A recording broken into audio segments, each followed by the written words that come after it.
उत्तर प्रदेश के युवा ये तय कर ले कि उन्हें भविष्य में कांवड़ चाहिए या कर्फ्यू चाहिए। ओए मुन्ना, ये कैसा सियासी खेल खेल रहा है? अरे कांवड़ तो एक महीने में आके चला जाता है और रोजगार तो जीवन भर का होता है। और रोजगार तो युवाओं को जरूरत है। रोजगार क्यों नहीं देता? कोई काम धंधा क्यों नहीं देता? That's your responsibility Munna, that's your responsibility. क्या कर रहा है चूतिया? ओए मुन्ना, गाली नहीं वरना तोड़ दूंगा, फोड़ दूंगा। सॉरी भैया सॉरी। ठीक है मुन्ना।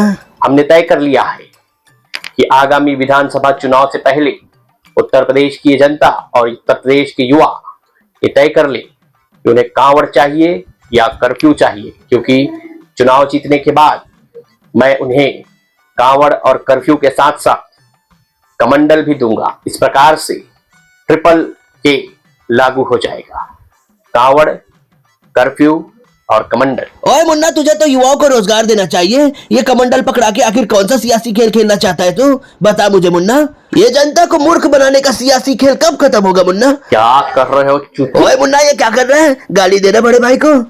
सॉरी भैया सॉरी। प्रदेश के युवाओं को मैं कमंडल देकर यही कहना चाहता हूं और यही कहूंगा कि संसार मोहमाया से भरा हुआ है, कुछ नहीं रखा है जीवन में, इसलिए 4 धाम की यात्रा करके आए कमंडल लेकर, और वो भी पैदल। पैदल जाकर 4 धाम की यात्रा करें और पुण्य प्राप्त करें। अरे ये क्या बात हुई मुन्ना? खुद वीआईपी ट्रीटमेंट में रह रहा है बंगले में और दुनिया को बोल रहा है कि सब मोहमाया है। आखिर कमंडल लेकर 4 धाम की यात्रा करने से युवाओं को क्या मिलेगा मुन्ना? बता मुन्ना। क्या कर रहे हो? ओए Munna, mind your language. Sorry भैया सॉरी। Okay continue. बंडल लेकर यात्रा करने से ये होगा कि कुछ युवा यात्रा के दौरान सड़क हादसों के शिकार होकर निपट जाएंगे, मतलब मोक्ष की प्राप्ति कर लेंगे। कुछ युवा मौसम की मार से, सर्दी गर्मी ठंड बरसात के कारण निपट जाएंगे, मतलब मोक्ष की प्राप्ति कर लेंगे।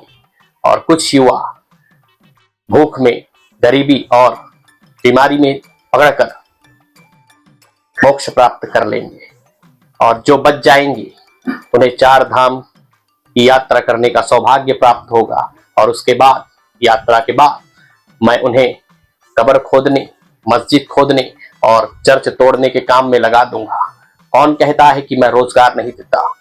अरे पूरा इंफ्रास्ट्रक्चर तोड़ने का हुनर है मेरे पट्टों के पास। बताइए, अंग्रेजी बोल रहा हूँ, इंफ्रास्ट्रक्चर। मैंने स्पोकन इंग्लिश ज्वाइन किया है, इसलिए दिन दहाड़े आजकल अंग्रेजी बोल देता हूँ। इंफ्रास्ट्रक्चर, बताइए कितना बड़ा शब्द है। ओए मुन्ना, इंसान थक हार के घर जाता है खाना खाने के लिए, और खाना खाने के लिए पैसे चाहिए, और पैसे के लिए कोई काम धंधा होना चाहिए। और युवाओं को रोजगार चाहिए मुन्ना, पहले रोजगार तो दे। अरे 11 साल से दुग्गल साहब की सरकार है और 8 साल से तू भी बैठा हुआ है, फिर भी हिंदू खतरे में है, धर्म खतरे में है। कब तक ऐसा बोल के लोगों का काटते रहोगे? अरे जनता को भगवान के नाम से भीख मांगने तक तुम लोग निचोड़ोगे क्या? क्या कर रहे हो? ओए Munna, mind your language. Sorry भैया सॉरी। अगर मैं प्रदेश के युवाओं को, प्रदेश की जनता को अच्छी शिक्षा, स्वास्थ्य और रोजगार दे दूं, एक अच्छा इंफ्रास्ट्रक्चर दे दूं, बताइए, दिन दहाड़े अंग्रेजी बोल रहा हूं मैं, एक अच्छा इंफ्रास्ट्रक्चर अगर मैं दे दूं तो ये जनता कुछ सालों में मुझे लात मार के भगा देगी मेरी कुर्सी से। वैसे भी 70 सालों में जिन्होंने किया उसका कौन सा नमक इस जनता को लगा, तो मैं कौन सी खेत की मूली हूं। इसीलिए धर्म को सदैव खतरे में रखना चाहिए और धर्म के नशे में जनता को रखना चाहिए। उससे हमारी कुर्सी सलामत रहती है। जनता भूखी मरे, त्रस्त हो, कुछ भी हो, उससे हमें फर्क नहीं पड़ता। जनता का भविष्य क्या होगा हमें नहीं पता।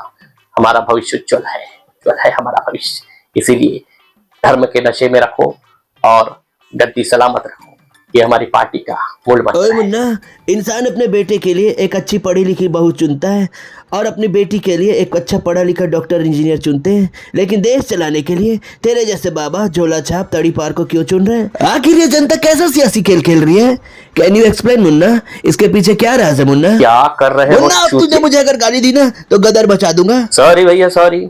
देखिए, बड़े बुजुर्गों ने एक कहावत कही है, हमारे पूर्वजों ने एक कहावत कही है, मूर्ख जब तक जीवित है बुद्धिमान कभी भूखा नहीं मर सकता। आज ऐसे मूर्खों की संख्या हमने प्रदेश में और पूरे देश में बढ़ा दी है, जो 300 साल 400 साल पुरानी कठमुल्लों की कब्र खोदकर इतिहास में जाकर अपना भविष्य संवारने में लगे हुए हैं। संवारिए अपना भविष्य, संवारिए, एक उज्जवल भविष्य बनाइए इतिहास में जाकर। अगर बनता है तो हमें भी बताइएगा। लेकिन इन अंधभक्तों की और ऐसे झंडू लोगों के कारण हमारी पार्टी और हमारी पार्टी के नेता और हम सबका भविष्य उज्जवल है हमारा भविष्य। अगर कब्र की खुदाई करने से एक अच्छा भविष्य मिल जाए तो हमें भी बता देना।